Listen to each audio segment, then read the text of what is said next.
Татарстанда 9-11 сыйныф укучылары өчен Бүтін Россия олимпиадаларының төбәк этабы старт ала. Бір үк вакытта 4-11 сыйныф укучылар өчен республика олимпиадаларының йомгаклау этаплары уза.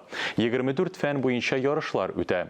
Алар Россиянең барлык төбәкләрендә бір үк вакытта бердәм биремнәр буенча оештырылган. Олимпиадаларда муниципаль этапта кирәкле күләмдә бал җыйган укучылар, шулай ук узган уку елының төбәк этабында җиңүчеләр һәм призерлар катнаша. 17 февральдә онлайн форматта татар теле һәм әдәбияты буенча төбәкара олимпиада узарга тиеш. 23-26 февральдә укучылар Идел буе мәктәп укучылары фәнни экология конференциясенә кушыла. Шулай ук 11 гыйнвардан 20 гыйнварга кадәр муниципаль районнарның мәктәп укучылары арасында Олимпка юл девизы белән белемнәрне тикшерү оештырыла. Барлык олимпиадалар Роспотребнадзор оешмасы тәкъдимнәрен үтәп уза. Барлык мәйданчыкларда мәҗбүри термометрия, антисептик белән кул эшкәртү оештырыла, катнашучыларны социаль дистанциягә бәйле кагыйдәләрне үтәп утыртачаклар.